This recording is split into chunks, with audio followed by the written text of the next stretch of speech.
Hello student, आज मैं आपको यूपी पीजीटी फिजिक्स का जो अनसॉल्व चल रहा था उसे कंटिन्यू कर रहा हूँ। मेरे पास जो है बुकलेट का जो सीरीज ऐसी है और इसके तीन पिछले वीडियो में क्वेश्चंस जो सॉल्व हुए हैं उसके आगे आज मैं आपको सॉल्व करा रहा हूँ। इसके बुकलेट सीरीज को भी हम अपलोड कर देंगे। बहुत सारे बच्चे ऐसे हैं जिनके पास सीरीज न होने से क्वेश्चन को समझने में प्रॉब्लम होती है। तो आपने अगर फर्स्ट सेकेंड थर्ड पार्ट देख लिया होगा तो उसमें क्वेश्चंस जो सॉल्व किए गए हैं वो शायद 63 या 64 तक हो गए हैं। तो उसके आगे आप देख सकते हैं। तो मैं शुरू करता हूँ क्वेश्चन नंबर 65 से। क्वेश्चन नंबर 65 देखिए, और ये सीरीज सी है। वैसे ही क्वेश्चन को सॉल्व करते हैं तो ये नंबर आप किसी और सीरीज के लिए भी मिला सकते हैं।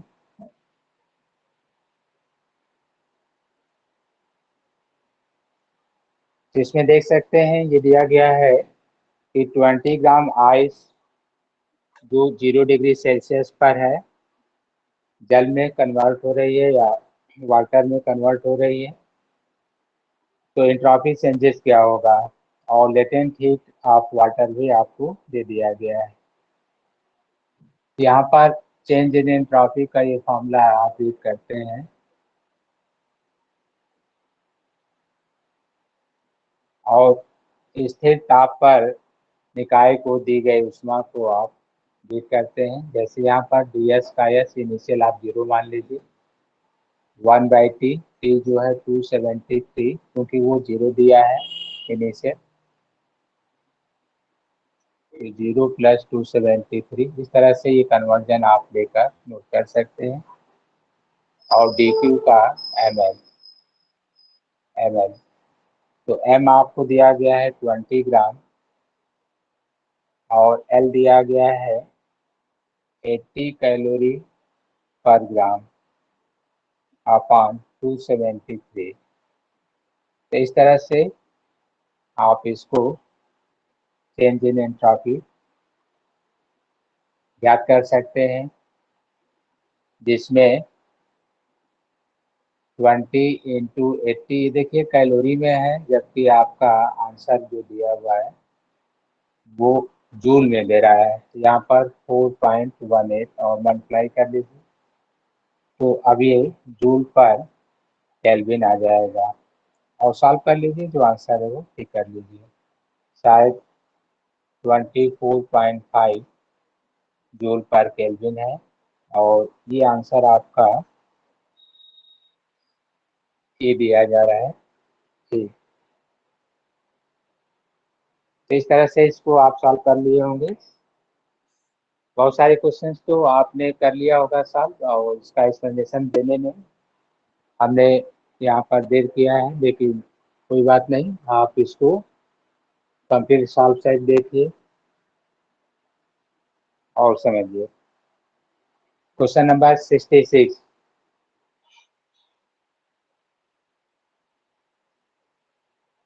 क्वेश्चन नंबर 66, तो इसमें दिया गया है पृथ्वी के परितः एक उपग्रह पृथ्वी सतह से 600 किलोमीटर की ऊंचाई पर घूम रहा। उपग्रह की चाल होगी। तो आपको ऑर्बिटल स्पीड ऑफ सेटेलाइट बताना है। ऑर्बिटल स्पीड ऑफ सेटेलाइट, तो इसको जो कॉमन फॉर्मूला है G m/r से आप रीड करते हैं। अर्थ के लिए चाहें तो यहाँ पर ये लिख सकते हैं मास ऑफ अर्थ, और आर में RE+S ये दिया जाता है। ऐसे सभी मान दिए हैं, लेकिन कैलकुलेट करेंगे तो टाइम लगेगा, क्योंकि जी रखिए ये समान रखिए। तो इसमें चाहे तो आप ऐसे भी कर सकते हैं, लेकिन वैल्यूएशन थोड़ा सा चेंज हो जाता है। Gm/r² ऐसे GRE²। तो इसका कन्वर्जन लेकर अगर आप तैयार करें, देख सकते हैं यहाँ से GRE², RE यहाँ से कॉमन ले लीजिए तो 1 + h/RE। ये फॉर्मूला आपको याद रहना चाहिए, क्योंकि हम डेरिवेशन दे रहे हैं या एक्सप्लेनेशन को लिख रहे हैं। 1 + h/RE आर ई की पावर -1/2। इस तरह से इसका मान आप जानते ही हैं। और इसमें ये बाइनोमियल एक्सपेंशन लेकर शॉर्ट में आप रिटेन कर सकते हैं। जैसे इसका एच और आर का मान दिया हो तो आप रख कर भी सॉल्व कर लें। इसका मान आपको ऑलरेडी मालूम होता है, इसको आप सॉल्व कर लें। इसको याद कर लीजिएगा, ये 7.9 या 8 के आसपास आता है किलोमीटर पर सेकेंड में। और इसको एच और आर ई को रख कर सॉल्व कर लीजिए, अन्यथा आप यहाँ रख कर भी सॉल्व करते हैं तो इसका आंसर जो आ रहा है वो है 7.6 किलोमीटर पर सेकेंड। तो एक तरह से अगर बिना सॉल्व किए हुए देखना है तो वहीं कि इसी से ये चूंकि बाइनोमियल पावर में है तो आप ये कह सकते हैं कि थोड़ा कम कर सकता है वैल्यू। यहाँ देखिए 1/2 H/R ये। तो इससे रिड्यूस होने से यहाँ तुलना आप करके देख लीजिए, जी आर ई मल्टीप्लाई करेंगे माइनस जी आर ई H/2R E। तो ये कम हो रहा है, तो बहुत ज़्यादा कम नहीं क्योंकि आर ई ज़्यादा है इससे। तो जो आपको याद है जैसे 7.9 या 8 के आसपास, तो उसके आसपास का ये आंसर भी कर सकते हैं बिना सॉल्व किए हुए। तो ये है आपका सी। तो इस तरह जो क्वेश्चंस दिए गए हैं, अगर आपकी तैयारी इस तरह का हो कि आप उसको पहले से शॉर्ट में किए हैं तब तो सॉल्व करेंगे, अन्यथा ये टाइम लेगा। कैलकुलेशन है क्वेश्चन नंबर 67, तो ये आप इजीली सॉल्व कर लिए होंगे। P इक्वल टू वी आई, तो इसको लेफ्ट कर दे रहे हैं, I इक्वल टू P/V। अब जो भी आंसर हो ठीक कर लीजिए। अगर 6.8 आ रहा है शायद बी आंसर है। हाँ, वैल्यू रिटर्न कर दे रहे हैं कि आपको दिया गया है 1500 वाट दिया गया है और इसमें भी दिया गया है 220 वोल्ट। रख कर सॉल्व कर लीजिए, आई का कोई मान होगा तो रिटर्न कर लीजिएगा। Question number 68, question number 68।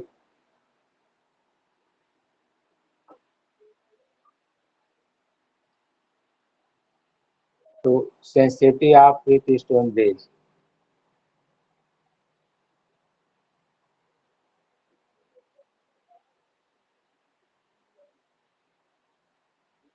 With stone bridge, तो इसमें कह रहा है कि इज मैक्सिमम व्हेन। तो ध्यान दीजिए, सेंसिटिविटी को जब आप मेजर करते हैं तो गैलोमीटर की सेंसिटिविटी पर ही डिपेंड करता है। तो कुछ क्वेश्चंस आपको अभी से दूसरे तौर पर भी तैयार कर लेना चाहिए। तो जैसे sensitivity of twist bridge is measured by sensitivity of galvanometer. तो जो गैलोमीटर की सेंसिटिविटी है उसी से हम विथ स्टोन ब्रिज की भी सेंसिटिविटी मेजर करते हैं। तो गैलोमीटर में जो डिफ्लेक्शन मेजर किया जाता है वहाँ पर, उससे आप सेंसिटिविटी निकालते हैं करंट और वोल्टेज के लिए। तो वहाँ पर जो है सेंसिटिविटी फॉर करंट, तो आप यहाँ पर डिफ्लेक्शन ऑफ गैलोमीटर का कोई सिंबल देते हैं, जो भी डिफ्लेक्शन ऑफ गैलोमीटर। और यहाँ पर जो है करंट के टर्म में, अगर वोल्टेज है तो डिफ्लेक्शन ऑफ गैलोमीटर वोल्टेज के टर्म में। और डिफ्लेक्शन जो है गैलोमीटर में जो करंट फ्लो की जाती है उस पर डिपेंड करता है। अर्थात जैसे करंट पासिंग थ्रू गैलोमीटर, ये टोटल करंट या करंट वोल्टेज आप रीड कर सकते हैं galvanometer across and total potential difference across galvanometer. तो इस तरह से ये सेंसिटिविटी शो करता है, मेजर करता है। वैसे आप एक्सपेरिमेंटल इसको जब आप सॉल्व करते हैं विथ स्टोन बेस से, इस तरह से विथ स्टोन बेस को यहाँ पर पी क्यू आर और एस लेकर आप सॉल्व करते हैं। और बैलेंस ब्रिज में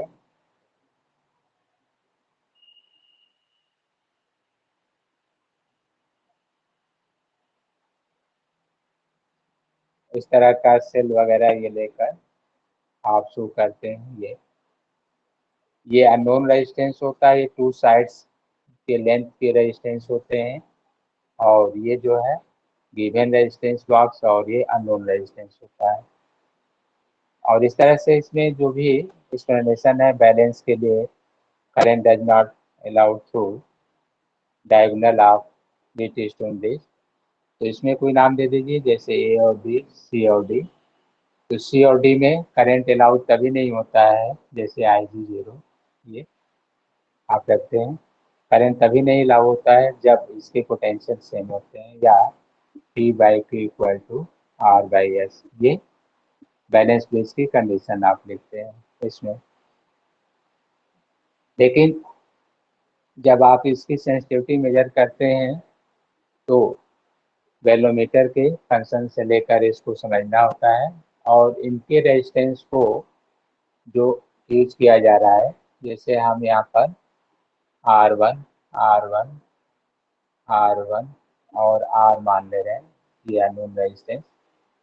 तो इस तरह से जो सिंबल दिए जाएंगे, या आप कोई भी नाम इसका एक रख दीजिए, तो उसको अगर आप सॉल्व करते हैं तो सेंसिटिविटी जो आती है R minus R one upon 1+1/n into capital G plus 1+n into R one.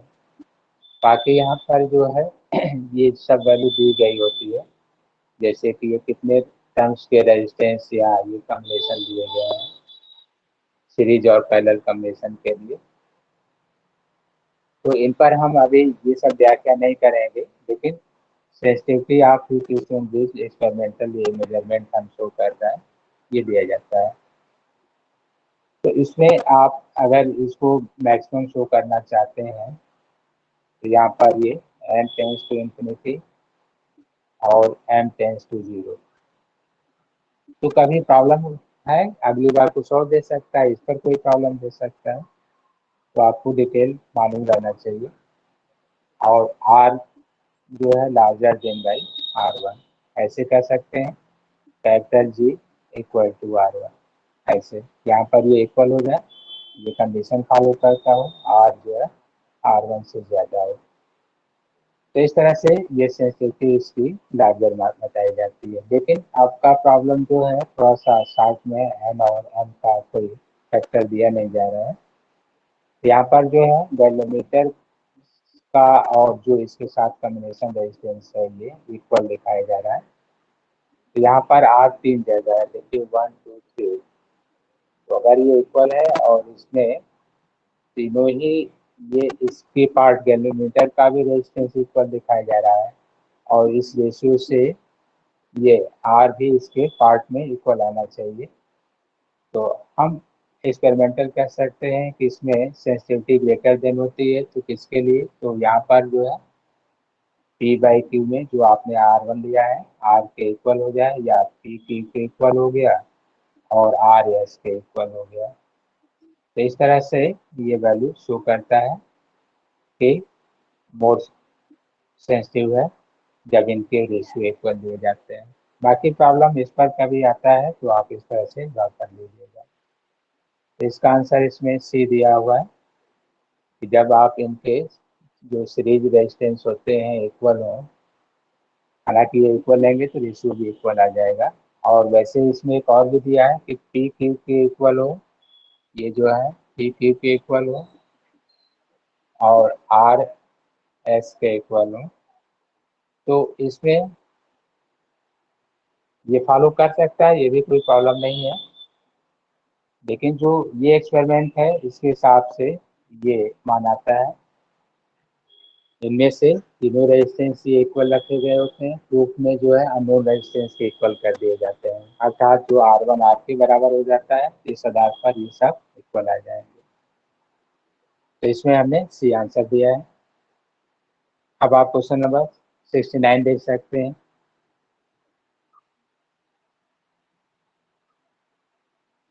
Question number 69।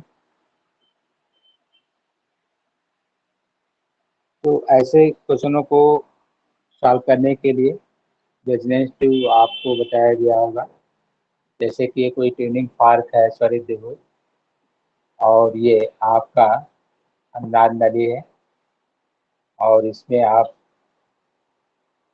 Water ये फिलअप करके किसी पर्टिकुलर लेंथ के लिए, जैसे L1 के लिए आप ये इसके साथ अनुनाद की घटना प्राप्त करते हैं, अर्थात इसमें उत्पन्न आवृत्ति इस आवृत्ति के बराबर होता है। इसकी जैसे इसका N1 और N2 है, तो N1 equal to N2 equal to N, और फिर आप इसमें वाटर कॉलम के लेंथ को चेंज करके फिर किसी अन्य पोजीशन पर अनुनाद की घटना फिर से आप प्राप्त कर लेते हैं। वो L2 लेंथ पर दिखाया जाता है, ये L2 लेंथ के लिए। यहाँ पर जो है L1 आप λ/4 अगर इन करेक्शन है तो ऐड करके चलते हैं। इसी तरह से L2 की भी पोजीशन ली जाती है 3 λ/4, और L2 L1 का डिफरेंस लेकर आप सॉल्व कर लेते हैं। इस तरह से लैम्डा का जो मान आता है वो आप 2 L2 माइनस L1 प्राप्त कर लेते हैं, लैम्डा का मान। और B इक्वल टू होता है n लैम्डा, तो आप ये रेजोनेंस फ्रिक्वेंसी है, लैम्डा का मान रख दीजिए 2 L2 माइनस L1। ये किसी गिवन टेम्परेचर पर ही डिसीजन हो रहा है। ये प्रॉब्लम कभी कभी आगे भी बढ़ जाता है, जैसे dt equal to V0 1 plus alpha delta T है। अगर ये 0 पर देता, अगर ये पूछता तो आपको एक स्टेप और अप्लाई करना पड़ता है यहाँ से। तो यहाँ पर अभी टेम्परेचर का कोई फंक्शन नहीं कह रहा है, कमरे के ताप पर ध्वनि की चाल। तो यहाँ एक है समस्या कि 0 डिग्री सेल्सियस पर अगर आप ये देते हैं तो कमरे के ताप पर अलग से सॉल्व करना पड़ता है यहाँ पर, जैसे कि कमरे के ताप 27 के आसपास। लेकिन प्रॉब्लम में ज़्यादातर 0 पर ही रखकर सॉल्व कर लेता है, तो डायरेक्ट आंसर आपका यहाँ से मिल जाएगा।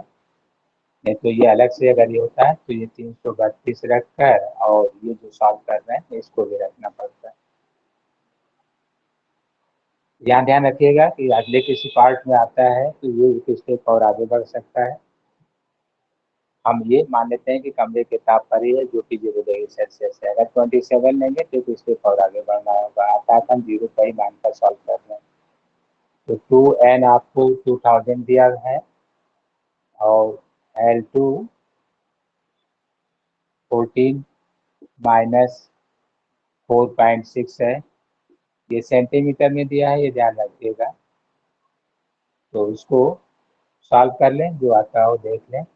सेंटीमीटर में दिया है और उसको आंसर मीटर में है, तो इसको जो आएगा उसमें 100 से और डिवाइड कर लीजिए ऐसे,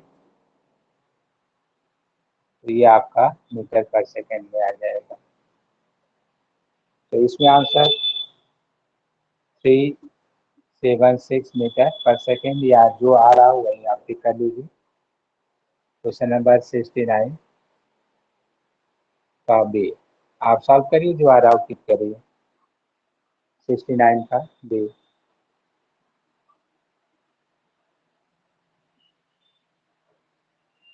तो इस तरह से आपने इसको रीड कर लिया है। बाकी 70 जो है थियोरेटिकल है, कह रहा है कि the population inversion between energy state in a ruby laser is achieved through. तो पॉपुलेशन इन्वर्जन की पोजीशन हम लोग ऑप्टिकल पंपिंग, हालांकि और भी प्रोसेस होते हैं, उनमें से ऑप्टिकल पंपिंग रूबी लेजर में डिस्कशन होता है, उसके द्वारा हम लोग प्राप्त कर लेते हैं। तो यहाँ पर आंसर सी दिया है, 70 का सी। क्वेश्चन नंबर 70 का सी, ऑप्टिकल पंपिंग, ऑप्टिकल पंपिंग द्वारा। और डिस्कशन किसके लिए दिया है, ये रूबी लेजर के लिए, ध्यान रखिएगा, रूबी लेजर।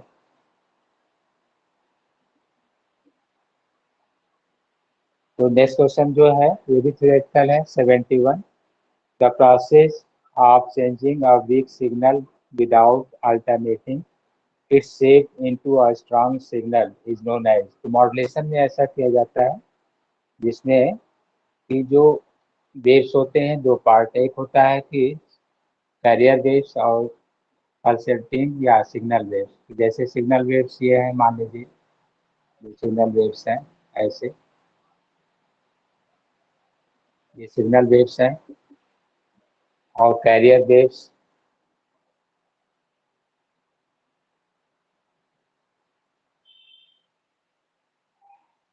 कैरियर वेव्स तो इस तरह से इनको भी जो है, ये कैरियर वेव्स को इसके ऑसिलेशन के अनुसार सेम फेज पर सेट करके सुपरपोज कर लिया जाता है। और जो लो फ्रिक्वेंसी ऑसिलेशन, ये हाई फ्रिक्वेंसी ऑसिलेशन। तो इस तरह से इनका सुपरपोज करके इनको हाई फ्रिक्वेंसी ऑसिलेशन में कन्वर्ट कर दिया जाता है। तो इसमें आंसर जो होगा मॉड्यूलेशन सी है, आपने टिक कर लिया होगा। Question number 72। क्वेश्चन नंबर 72, तो इसका आंसर देख सकते हैं। काफी इधर क्वेश्चंस आपने देखा 50 के बाद जो है अच्छे चल रहे हैं। और इसी तरह का ध्यान देना चाहिए कि जहाँ से क्वेश्चन आपको सेट सही लगे वहीं से आप सॉल्व करें, आगे बढ़ें। जैसे इसको भी देख सकते हैं, 72 को कह रहा है कि which one of the following is used as coolant moderator in a nuclear reactor. तो न्यूक्लियर रिएक्टर में किसे हम कोलेंट मॉडरेटर के रूप में, तो आप जानते हैं इसमें हैवी वाटर, भारी जल का प्रयोग किया जाता है। हैवी वाटर, तो भारी जल का प्रयोग किया जाता है, जिसमें आंसर दिया है सी। क्वेश्चन नंबर 72 था। क्वेश्चन नंबर 73 देखिए। 73, क्वेश्चन नंबर 73, इसमें बताया जा रहा है कि आइडेंटिकल ड्रॉप्स हैं और एयर में इनको फ्री फॉल्स लिया गया है।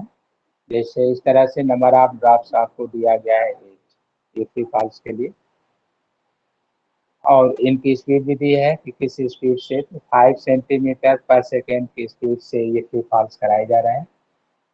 तो कह रहा है कि इनका जो है टर्मिनल वेलोसिटी क्या होगा। तो टर्मिनल वेलोसिटी पर देखिए दो क्वेश्चन आपको मिल गए, इससे पहले भी टर्मिनल वेलोसिटी से ही रिलेटेड था। तो यहाँ पर जो है सीमांत वेग जब आप ज्ञात करते हैं वायु में गिरते हुए किसी द्रव की बूंद के लिए, वायु में गिरती हुई स्वतंत्र रूप से गिरते हुए किसी द्रव की बूंद के लिए, तो आप लिखते हैं 2/9 आर स्क्वायर। ये सिंबल आपके अनुसार जहाँ भी लिखना हो नोट कर सकते हैं। इस तरह से आप इसको लिखकर याद करते हैं, या भी प्रोपोर्शनल टू आर स्क्वायर ही शो करते हैं। बाकी चीजें कांस्टेंट है, किसी एक द्रव के लिए कांस्टेंट है, जी कांस्टेंट है, और ये सब कांस्टेंट है, एयर और लिक्विड। तो आप ये ले सकते हैं, अर्थात जो है V2/V1, तो R2/R1 का होल स्क्वायर, ये डायरेक्ट ले सकते हैं। ये तो आपको बस समय से ड्रॉ कर रहे हैं। यहाँ से R2 को जब सॉल्व करना है तो आप जान लीजिए कि जब आप आइडेंटिकल ड्रॉप्स को जो ले रहे हैं एक आपस में कंबाइन करके जब आप एक बिगर ड्रॉप बनाते हैं जिसका रेडियस R2 और इसका R1 आप मान रहे हैं, ये सबका R1 है, ये नंबर है। तो आप ये लिखते हैं कि जो वॉल्यूम बिगर ड्रॉप का है वो n into volume of smaller drop, ऐसे आप लिखकर रिफर करते हैं, या 4/3 r3। अब इसमें हमने R2 लिखा है, R2 तो 4/3 इंटू एन, ऐसे जब सॉल्व करते हैं तो R2 का मान आपको n⁻⁴ R1 के बराबर प्राप्त होता है। तो ये सब याद रहना चाहिए कि ये इतना होता है, अन्यथा ये टाइम टेकन हो जाएगा।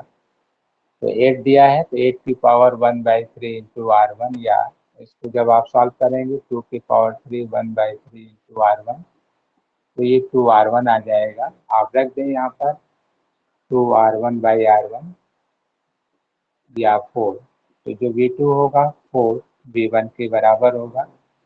और इसमें जो मान दिया है वो रखकर आप सॉल्व कर लें। जो V2 का मान आ रहा है वो शायद 20 सेंटीमीटर पर सेकेंड आ रहा है।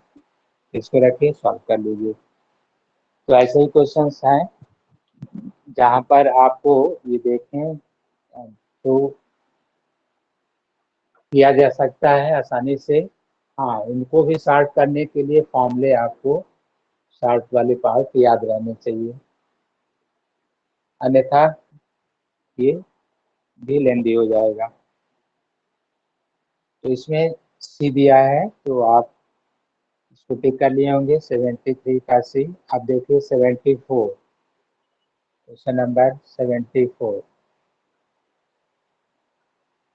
इसमें कह रहा है कि according to Planck the average energy of oscillator with frequency nu and its integral multiple.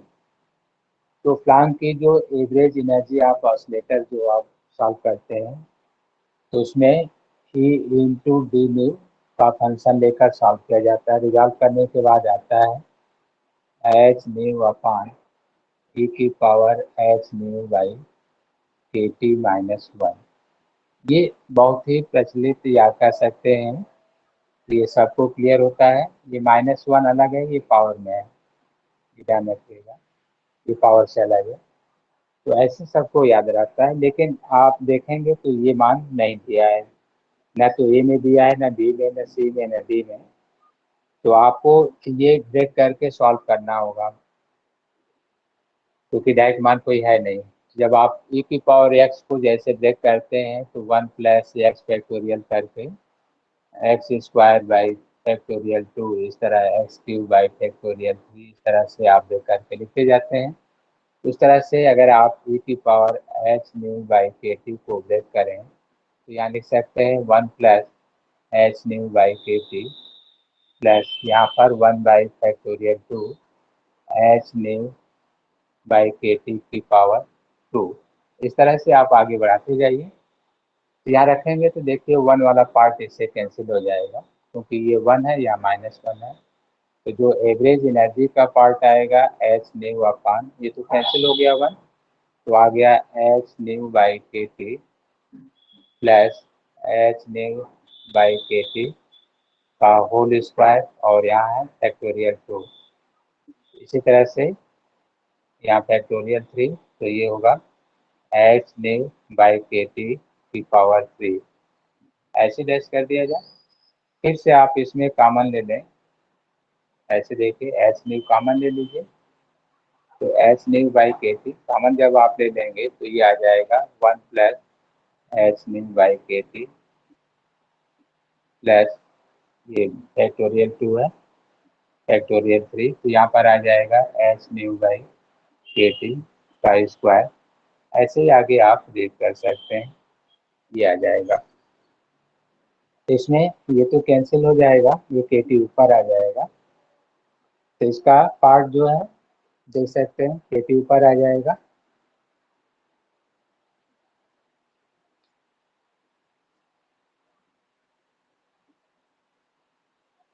के टी, अब आप जो यहाँ पर रिटर्न किए हैं एक्सपोनेंशियल फंक्शन, यहाँ से देख सकते हैं जैसा कि पहले वाला पार्ट आपको दिया जा रहा था। तो इसमें इस तरह का जो मान आया है यहाँ पर वन, देखिए अब यहाँ पर हाफ लगा है, तो इसको भी सीरीज को ब्रेक करना पड़ेगा, क्योंकि डायरेक्ट ये एक्सपोनेंशियल फंक्शन ई की पावर नहीं लिखा जा सकता है, क्योंकि यहाँ पर जो देखिए कुछ मिसिंग ऑर्डर है, यहाँ पर टू वाला है, ये मिसिंग ऑर्डर में है। तो अगर आप इसको कन्वर्ट करना चाहेंगे तो ऐड और सब्ट्रैक्ट करके इस पार्ट में आना होगा। तो यहाँ देख सकते हैं कि ये जो मान आया है इसका कोई पार्ट यहाँ पर एक्सप्लेनेशन में नहीं है, लेकिन अगर आप बैलेंस करें इसको तो एक्सपोनेंशियल पार्ट में रखकर कोई सीरीज प्राप्त कर सकते हैं के टी का। और अगर ये कहा जाए कि हाई टेम्परेचर पर देखा जाए तो ये फंक्शन सब लो हो जाएंगे, तो ये के टी के बराबर आ जाएगा।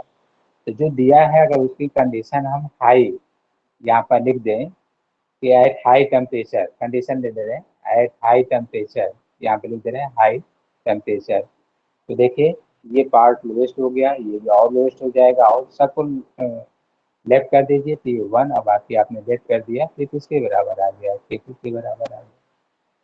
तो डायरेक्ट फॉर्मूले में है नहीं, या तो आप उसको मिस्टेक मानेंगे क्योंकि देखिए यहाँ पर एच न्यू बाई के पी -1, तो यहाँ पर एक में माइनस लिख दिया है और अगले वाले में इधर प्लस कर दिया है। तो या तो आप के टी टिक करेंगे इस कंडीशन को लेकर हाई टेम्परेचर पर, अन्यथा आपको इसमें आंसर नहीं मिलेगा।